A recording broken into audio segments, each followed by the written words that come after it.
Hello, everybody. Welcome back to the Jacob Teacher YouTube channel. I hope you are all doing well. It's lovely to be back. It's been a while. It's been about one whole week since I've been live on this channel. As always, let me know where you are watching from. Say hello in the chat room, and let's have a great lesson tonight. I'm excited about today's lesson. We're going to be looking at a very famous song, a very sad song, or rather a verse from a sad song. And we are going to be talking about conditionals, type 2 conditionals. So conditionals, well, they're very necessary in English. We use them very often, and they allow you to do a lot of different things. They allow you to express a lot of different things. So they're quite important, and I look forward to practicing this type of conditional with you today. Okay, so we have some people watching. Ilyas from Austria, hello to you. Katie, hello from Hungary. We have someone from Japan watching, hello to you too. Gofran is here, hello Gofran. Awesome, looks like we have a good group of people here to practice our English. Okay, so let's get started. Here's how this lesson is going to work. I'm going to introduce the writer of the song, the musician. We're going to quickly read the verse that I want to look at. And afterwards, we're going to practice the type 2 conditional quite a bit. So there will be lots of opportunities for you to practice in today's live lesson. Before I start, one more thing I forgot to mention. I believe, right before I started this live lesson, I checked how many subscribers I have, and I have officially passed 1,000 subscribers. So that's really exciting. Thank you all so much for being a part of this. I'm really enjoying it, and I'm glad that people seem to be finding my lessons valuable. So thank you so much. Let's keep going today. Tears in Heaven. Tears in Heaven is the name of the song that we will study today. And it was written by a man named Eric Clapton. Eric Clapton. I grew up listening to Eric Clapton. My father was a huge fan of Eric Clapton. And actually, I'm a guitar player, and this was one of the first songs, well, not the first songs, but one of the early songs that I learned on guitar. So this song goes way back for me. I've been listening to this song for a long time. And I said it's quite a sad song. Eric Clapton here, he's a very well-known musician. And, well, here is what Wikipedia had to say about this song. The song was written about the pain and loss Clapton felt following the death of his 4-year-old son, Connor. So Eric Clapton, he had a 4-year-old son whose name was Connor. And Connor very tragically fell from the 53rd floor of an apartment in New York. He fell out of the window to his death. So it was a horribly tragic story. And Eric Clapton wrote this song about his son who passed away. So very terrible story, and a very good song. Often great art is born out of tragedy. So let's look at the song. Like I said, we're just going to study the first 2 verses. The rest of the song is somewhat similar in terms of lyrical content. So I think you'll have an idea about what the song is like from studying these first 2 verses. I'm just going to read them, and then I will introduce the second conditional, and then we will practice. If at any point you don't understand something that I say, just leave a question in the comments, and I will try to address the question a little later. So, would you know my name if I saw you in heaven? Would it be the same if I saw you in heaven? I must be strong and carry on, 'cause I know I don't belong here in heaven. So those are the first two verses of this song. Now, what we see in this song is the type 2 conditional in English grammar.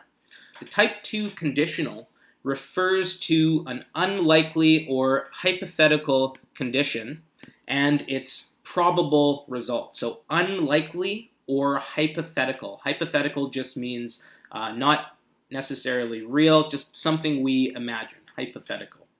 A hypothetical condition and its probable result. An easy way to think about it is if this thing happens, then this thing will probably happen, or this thing would probably happen. Again, it's hypothetical, it's not real. And here's how we form it. We have if plus the simple past. So the if statement is in the simple past form. And then would plus the infinitive. Infinitive is just the base form of the verb. So let's look at a few examples, and then I have some questions for you. If I wore that dress, everyone would love me. If I wore that dress, everyone would love me. So again, we see the if phrase here is in the simple past. Wore is the past tense of wear. If I wore that dress, everyone would love me. Again, it's not a real situation, hypothetical situation, and its probable result. So if that thing happened, the other thing would probably happen. If I wore that dress, everyone would love me. As with other conditionals, we can change the word order, the sentence order. So my mom would feel happy. Now we have the if clause coming at the end of the sentence. My mom would feel happy if I called her. If I called my mom, she would feel happy, you could also say. If I were you, I would eat that cake. So a funny sentence here. If I were you, I would eat that cake. Now, often the question comes up, should we use if I were you or if I was you? Because if I was you would be simple past here, right? Technically, the correct answer is if I were you. If I were you. And that is because of the subjunctive mood in English. If I were you. But native English speakers, myself included, regularly make this mistake. I often say if I was you when I'm speaking fast with my friends. So it's a very common mistake. It's okay to make. People will still understand what you're talking about. It's not a big deal. Nothing to really worry about. Technically, though, the correct way to phrase it is if I were you. Okay? So I want you to complete the sentence. I've got 3 of these for you. This is the first one. If I saw you every day. If I saw you every day. We have a sentence in the simple past here. The if sentence is in the simple past. If I saw you every day. Complete the sentence. Tell me what would happen. Okay, we have lots of people here. And it's great to see that some people are great. This is the first time that I've seen people trying to become speaking partners in my live session. So that's really awesome. Good for you guys. Again, finding a speaking partner is, well, rather practicing speaking English is something that's very difficult for many people who are learning because they don't live in an English-speaking country. So if you're able to find a speaking partner, especially one who you really get along with, that's great. That makes me happy.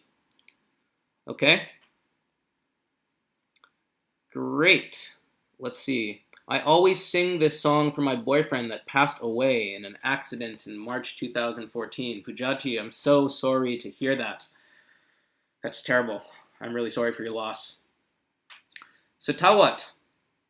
Hi, from real Thailand now. Yes, Satawat just recently moved to Thailand. He was living in the United States before. Youngmi Park is here. That's great. We've got some conversations happening back and forth in this lesson tonight, which is really nice for me to see. It seems like a community is maybe slowly forming here, so that's great. If my daughter called me this evening, she would make my day. We have a great sentence from Katie or Kati, I don't know, I probably say it differently every time. If my daughter called me this evening, she would make my day. Great sentence there, perfect. Nothing to correct there. And by the way, make my day, for those of you who don't know, is a really great phrase that you can use. If you make someone's day, what you do is you make their day more special or more important. Something that you do makes that person's day become more special, and usually you make them feel happier. So great sentence there. Satawat says, do you know the reason why I were? Yes, Satawat, that's because of the subjunctive mood in English, the subjunctive mood. So the subjunctive mood, often a verb is in the subjunctive form if it is expressing something that is doubtful or not factual. We also use it with certain commands, requests, wishes. So it's because of the subjunctive mood, if I were. That's why the verb changes its form there. If I saw you every day, I would feel in love with you. Great sentence there. A more natural way to phrase that would be, if I saw you every day, I would fall in love with you. I would fall in love with you. You can use that idiom, fall in love. If I saw you every day, I would speak English very fluently. Very fluently, Satawat. Great sentence. I'm really happy for this opportunity, says Ilyas. I'm happy that I can provide this opportunity for you, so great. That really makes me feel happy, so thank you.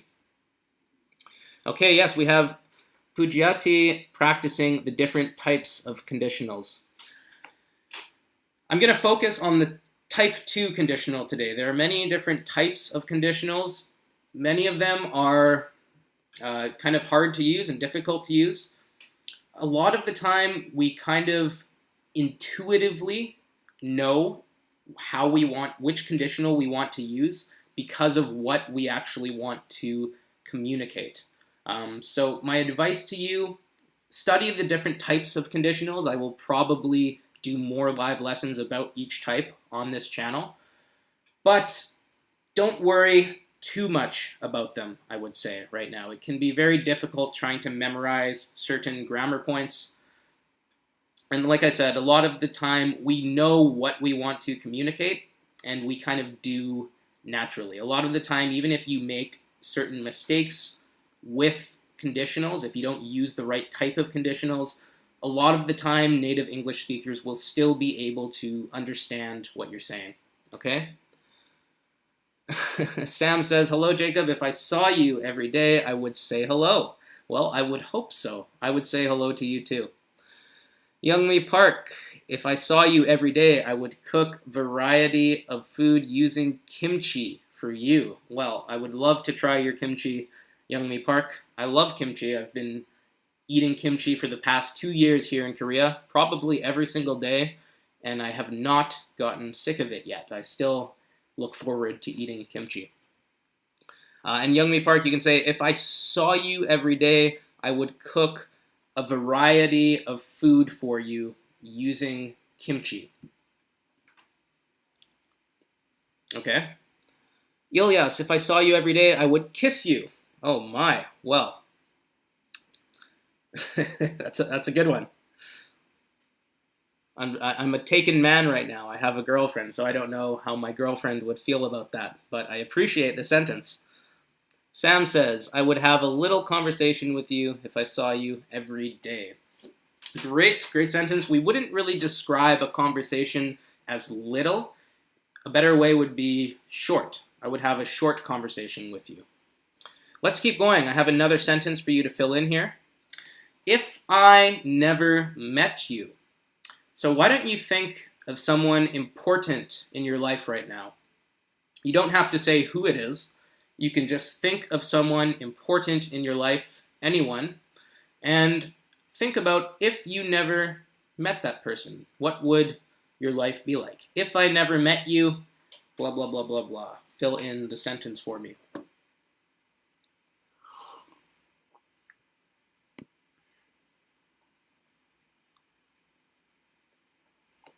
Gofran says, there is a sentence that I've memorized for many years to remember the type 2, which is, if I was the sun, I would eclipse myself. Yes, so if I was the sun, I would eclipse myself. I like that. If I were the sun would be correct there. If I were the sun, because of the subjunctive mood. We're talking about a condition that is doubtful or not factual. So of course you could never be the sun. So it's very doubtful. It's not factual. So if I were the sun, you would eclipse yourself. Okay, great. So tell me about this person. If I traveled to every country in the world. Complete the sentence. If I traveled to every country in the world. Do we need to use a comma? No, I don't think you need to use the comma. You can if you want, I believe. Again, commas are a lot more about style. Generally speaking, I think that English speakers use commas too often in their writing. A lot of the time, commas are used when they don't need to be used. But regarding rules with commas, it's hard to say that you need one in some place because a lot of the time it is a matter of style. So don't stress about the comma too much. In this case, I wouldn't use a comma. Great. Okay, Sam says, if I never met you, I wouldn't know you. Well, there is an obvious one. Great. Great sentence, Sam. I like that.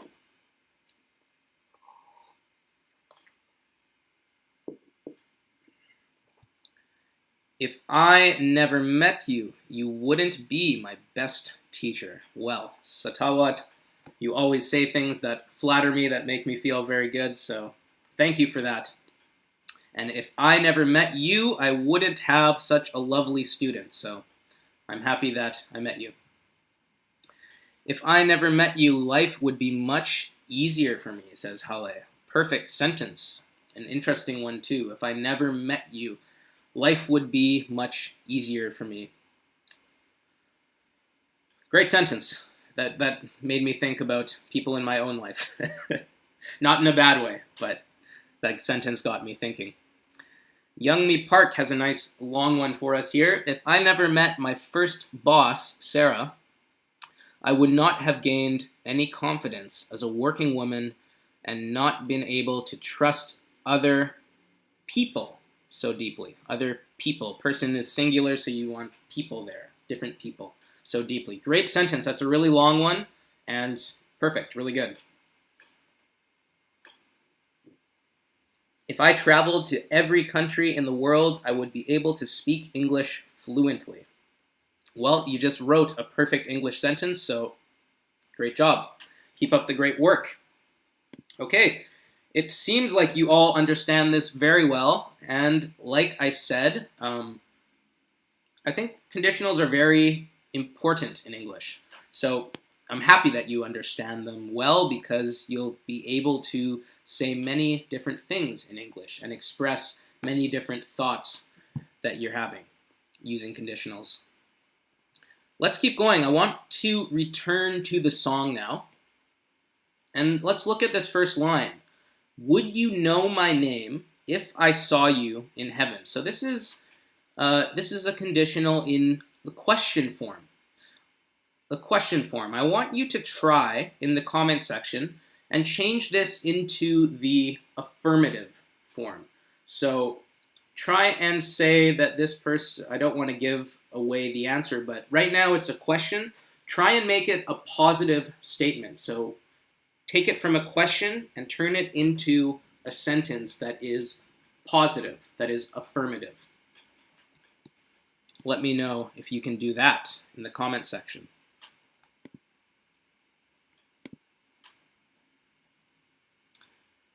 Satawat says, if I could travel to any countries in the world, so you need country there. If I could travel to any country in the world, I would go to Japan and South Korea. If I could travel to any country in the world, I would go to Japan. A more natural way to phrase this, if you want to talk about two places, you could say, if I could go anywhere in the world, I would go to Japan and South Korea.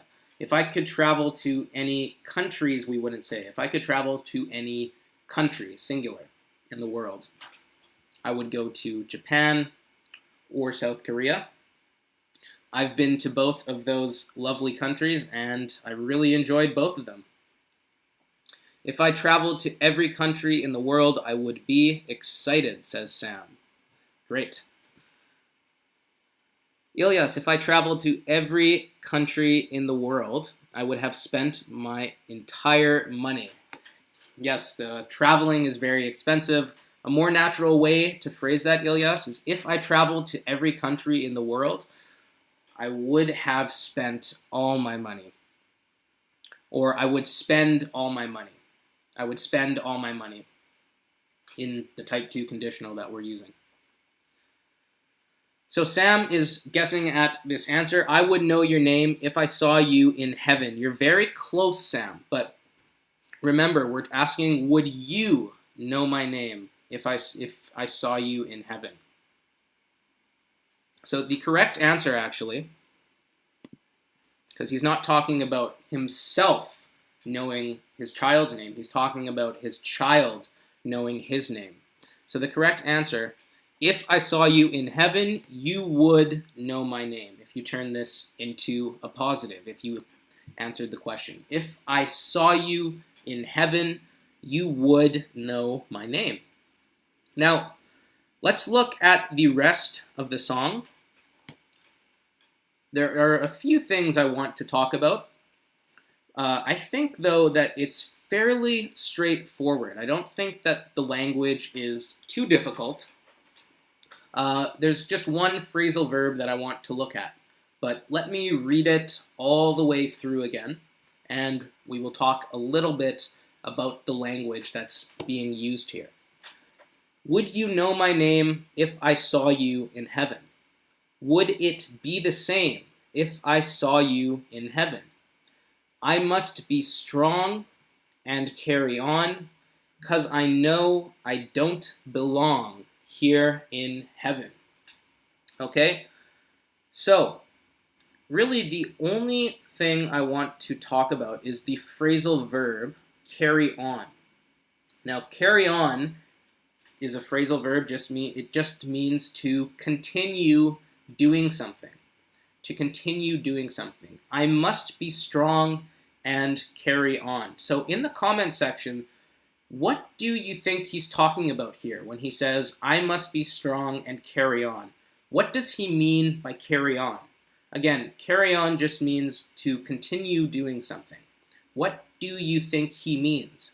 Let me remind you, if you're just joining me now, if you missed the introduction to this video, this song is a very sad song. It is about the death of Eric Clapton's child. Eric Clapton is the musician who wrote this song, and he wrote it after his child tragically fell 53 floors out of an apartment window and died. So this song is about the pain and the suffering that Eric Clapton experienced after his son died. So I want you to tell me in the comment section, what do you think he means when he says, I must be strong and carry on?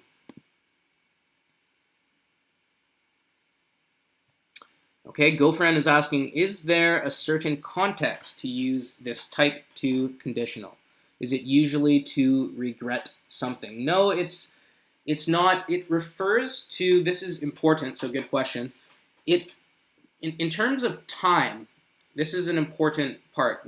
It can refer to now, or it can refer to any time. So it's not tied down to time, if that makes sense. For example, if you went to bed earlier, you would feel less tired, That could mean, we could be talking about now. We also could be talking about just generally. If you went to bed generally more early, you would feel less tired. So it's not tied down to time. And again, we just use it when we want to express something that is hypothetical, that is not real, and what would probably happen if that thing did happen. The easiest way to think about it, if this thing happened, this would probably happen. So you can use it in a variety of different contexts. I wouldn't say there's one context that we use it in more so than other contexts. We use it in many different ways. Satawat says, in response to my question, keep living, stay alive. And yes, to me, Satawat, I think you're absolutely right. I must be strong and carry on. What he means here, Eric Clapton, is I must be strong, I must carry on, continue living, continue fighting, continue living with the knowledge of his son's death. So he must be strong and continue living. I think you're right, Satawat. The last thing that I wanted to ask you is about this last line here. Because I know I don't belong here in heaven. What do you think this means? What do you think this means? Of course, cause is short for because. Often when we're speaking in English, when we're speaking quickly, we say cause.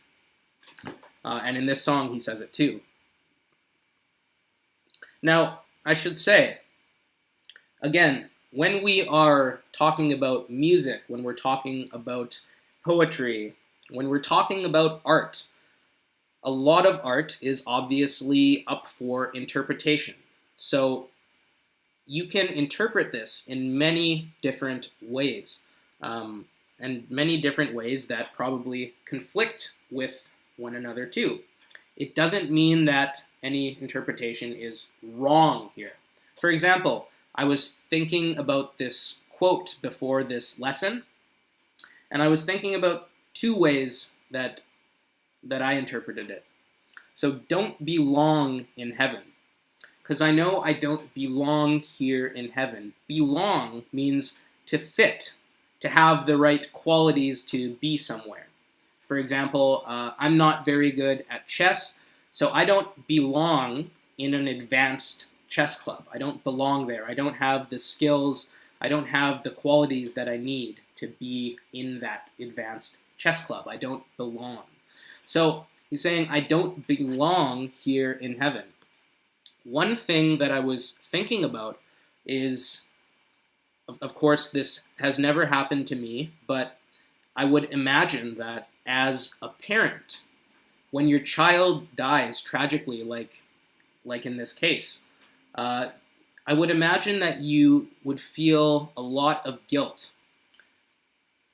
Even if what happened wasn't necessarily your fault, even if you couldn't prevent it, I would imagine that as a parent, there's still a lot of guilt that you feel. So one way to interpret this, I think, is to interpret it in terms of the guilt that Aaron Clapton feels. Maybe he doesn't belong in heaven because he doesn't feel like he's a good person, a good father, perhaps. Of course, heaven, good people go to heaven. When you die, if you go to heaven, the religious idea is that you are a good person, right? That you behaved properly on earth. So maybe he feels guilt. Maybe he feels like he doesn't belong on earth, doesn't belong in heaven because of what happened to his son. So I think that's one way you can interpret it. The second thing I was thinking about is maybe he's not ready to die yet. So heaven is a place that you go when you die. First you have to die, and then you go to heaven. I imagine, and this is what Eric Clapton said too, he was very depressed naturally for a while after his child died. And A lot of the times when people are depressed, there are thoughts of suicide or thoughts of death. And maybe this is a sentence about him not being ready to die yet. I don't belong in heaven. Maybe that means that he still belongs on earth, that he still has a lot to do on earth. That even though this horrible tragedy happened, maybe he is not ready to give up everything and to submit to depression and defeat. Maybe he's saying, I belong here on earth. I still have many things to do. These are two different ways that I was thinking about it. And again, there are many ways that you can think about this quote, okay? Great, so we have Gofran here saying he must be strong and carry on his life. Great, I agree with you, yes. About carry on, you're right, I think. And Gofran says, the father may feel guilty that he didn't take care of his son. Right, so that is definitely one interpretation of that sentence. Only good people will be allowed to stay in heaven. I think he means he was not as good as his son. Okay, great. I love how we have different interpretations happening here. This is really good. Could you tell me which one's right? What do you think this means, or what do you think this means? What do you think this mean? Okay, I see what you're asking, Sam. It's what do you think this means? What do you think this means? Did I make a mistake in my... No, I didn't. Yeah, what do you think this means? Okay? So, that's great. That's all that I have for you today. I hope that you enjoyed this lesson. I'm really happy with the participation that was happening. I'm also really happy that people were communicating with each other in the live chat. That was really nice to see. So thank you all so much. And I will be here again for another live lesson next Tuesday. So I'm going to split my time between here and Facebook, between YouTube and Facebook for my live lessons. But I will also post other pre-recorded videos to YouTube. I know I didn't this past week, but I do plan on doing that this week. So you will see other videos on this channel, pre-recorded videos, but my next live lesson on this channel will be next Tuesday. And Gofran is asking, belong to heaven or belong in heaven? Belong in heaven. Hale says, what is the difference between carry on and keep up? Well, we use keep up in many different ways. We wouldn't really use it in this context to talk about continue when we're continuing doing something. Keep up means more stay at the regular speed of doing something. So again, we use it in quite a few different ways, but let's say that you're studying English in a class, and the class is advancing pretty quickly. And you're behind the class. You could say, I can't keep up. I can't keep up with the class. It means I'm behind. I'm not at the speed of the other class. So that's what keep up means. Okay? Amazing Videos is commenting, saying, he means he is not as good as he allows to live in heaven. Am I wrong? No, I think you're right. I think you're trying to say that he doesn't believe he belongs in heaven because he's not a good person, I think is what you're saying, or because he thinks he's not a good person. And I think that is definitely one way to interpret that, for sure. So, great job. Again, everyone, that is all the time I have for you today. Take care. Have a wonderful week. Again, if you're new here, if you enjoyed this video, make sure to hit the subscribe button. And if you enjoyed this video, you can give me a thumbs up. It helps me communicate with YouTube that people enjoy these videos. So that's one way that you can help me. Bye for now. That's everything that I have for you. See you later.